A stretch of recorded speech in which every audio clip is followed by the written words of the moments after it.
Hi everyone, it's Katie from the Safeguarding Association. It is the 1st of June. Don't know about where it is, like where you are, but it's an absolutely glorious day today.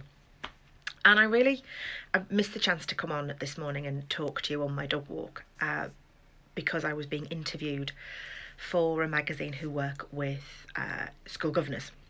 And I really wanted to come on and share with you some of the key things that we talked about as part of that interview.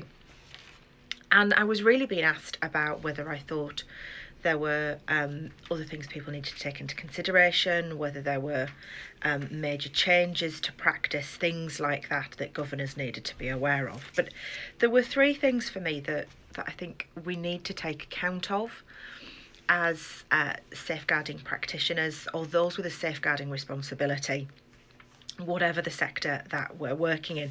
And there are three things I want to share with you this morning as we move through this new month. We've had a huge state of flux in the last 12 weeks, and we're about to go through another state of flux with the way things are changing at the moment. So the first thing I think really is to acknowledge that is really rather crucial here. We've got a state where, if you're working within education, there are a number of students coming into school, number of students still at home.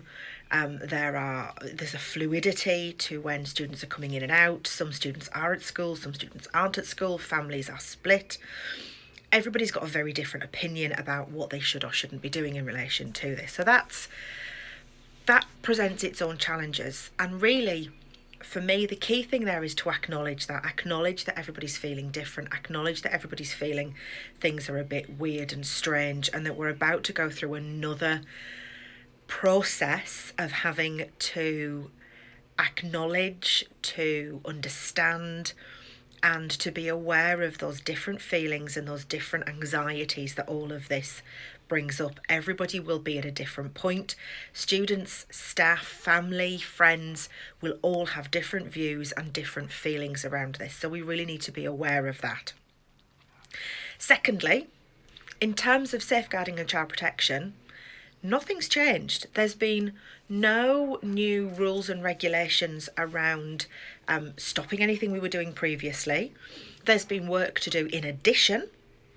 And it's really important that if we've got a mix of children in our settings and out of our settings, or in our organisations and out of our organisations, that we are working on both of those processes. So in terms of education, then there will be a series of safeguarding things that have to happen in school. And also everything that we've been doing, or you've been doing, for the last 12 weeks outside of school. So those online checks, those phone calls, those sending work home, checking in with families, things like that are still going to have to carry on. Anything in school, still going to have to happen as well. Still going to have to make sure that you're following those processes, that everybody is aware of what they need to be doing. And maybe you need to think about some refresher training, or just a reminder of what Keeping Children Safe in Education says about how we refer, what needs to happen, all of that kind of thing.